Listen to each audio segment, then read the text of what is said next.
En se convertissant, les Berbères deviennent les sujets de l'Empire islamique et sont désormais sous sa protection. Mais ce sont aussi des guerriers chevronnés. Cela n'échappe pas aux chefs arabes dont la cible suivante est le royaume wisigoth d'Espagne, désormais bien vulnérable.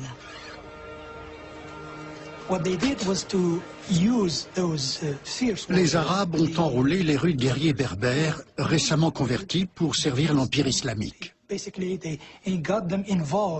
C'est ainsi que la grande majorité de l'armée qui a envahi la péninsule ibérique était composée d'Amazighs, c'est-à-dire de Berbères.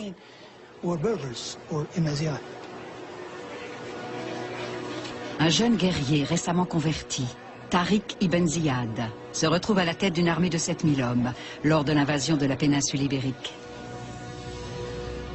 En 711, moins d'un siècle après sa naissance, l'islam franchit les 14 km du détroit de Gibraltar qui sépare l'Europe de l'Afrique du Nord.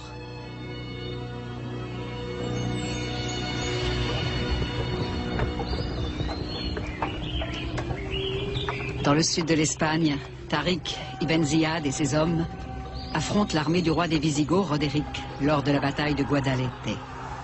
D'après la légende, il aurait dit à ses hommes « N'en doutez jamais, quand les deux armées se feront face, vous me verrez chercher ce Roderick, tyran de son peuple, pour le défier au combat, si Dieu le veut. »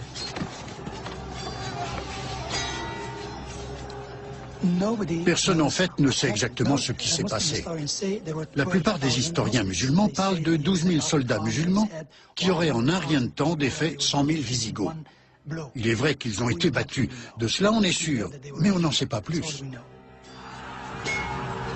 Après cette bataille entre les armées musulmanes et chrétiennes, Tariq ibn Ziyad prend figure de héros guidant son peuple vers de nouvelles terres.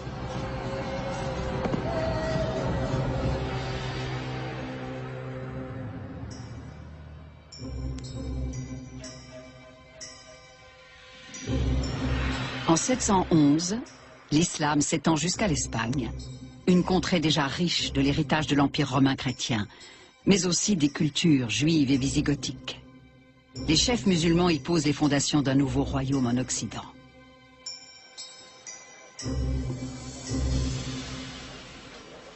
Dans les villes conquises, les armées musulmanes trouvent des alliés parmi les juifs persécutés.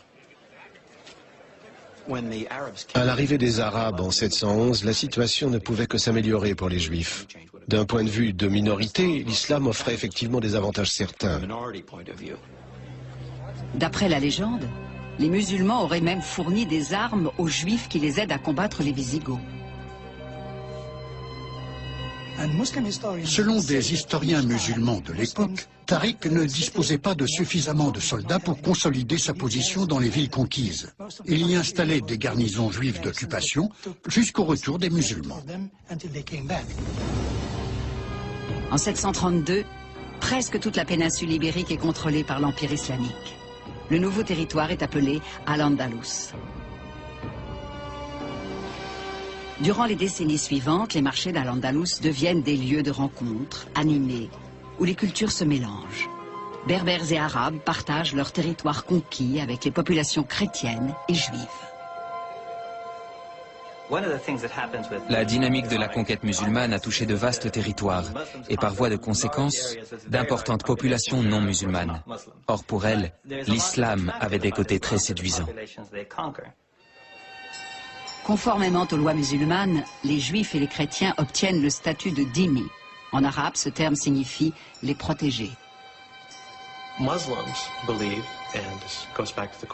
Dans l'esprit des musulmans et selon le Coran, il faut respecter tous ceux qui appartiennent aux religions du livre.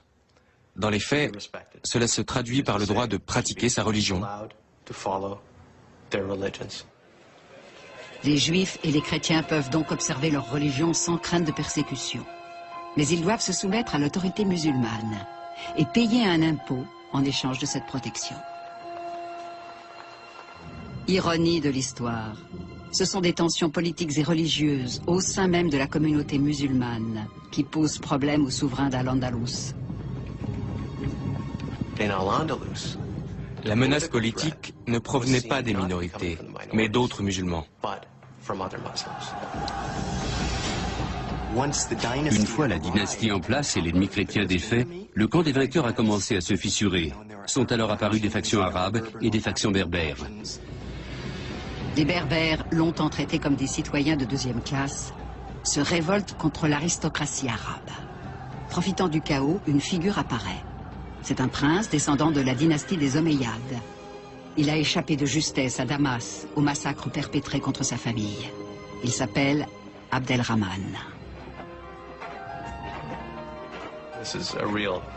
Abdelrahman a, au sens propre du terme, couru et nagé pour échapper à la mort.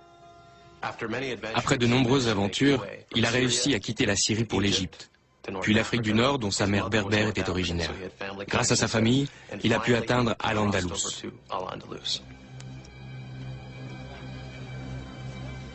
Abdelrahman a peut-être échappé aux événements sanglants de Damas, mais son pays d'exil est ravagé par la violence. La révolte des Berbères bat à son plein.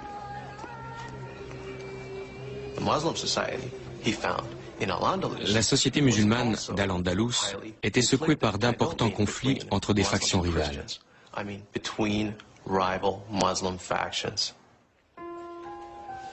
Abdelrahman trouve un soutien parmi les populations des villages qui désirent ardemment un chef puissant. Ce fils d'une berbère et d'un arabe a les qualités requises pour apaiser les tensions entre les deux groupes.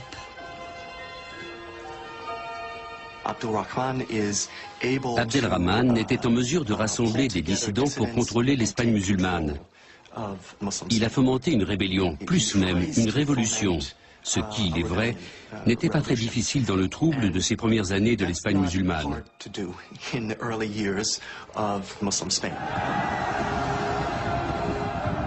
Abdelrahman unifie la population et affronte Youssouf al-Firi, le gouverneur corrompu d'Al-Andalus, à la bataille du Guadalquivir. À l'arrivée d'Abdelrahman en Espagne, le gouverneur et les détenteurs de postes importants n'étaient pas franchement ravis. À leurs yeux, il n'était pas un libérateur, mais une menace. Il défiait directement leur autorité. Il les a effectivement tous écrasés, systématiquement. Après sa victoire, Abdelrahman se proclame émir et choisit Cordoue, une ville toute proche, pour capitale de son nouveau royaume. Inspiré de la splendeur du palais de sa famille à Damas, Abdelrahman ordonne la construction d'une magnifique mosquée.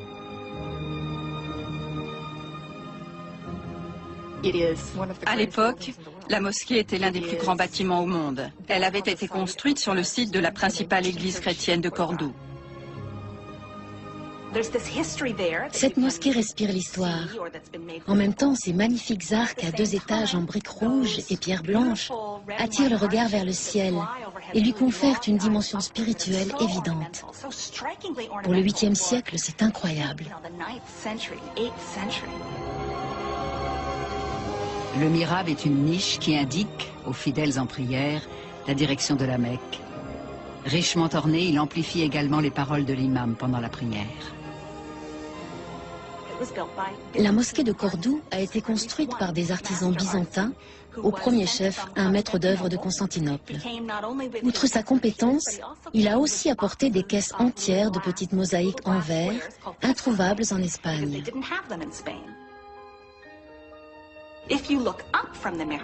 Dans le mihrab, si vous levez la tête vers la coupole, vous retrouvez des arcs qui s'entrecroisent, mais ils ne cloisonnent rien. Au contraire, ils portent votre regard vers une autre coupole, dont on suppose qu'elle représente le cosmos ou les cieux. Et ces arcs sont aussi incrustés de ces mêmes mosaïques.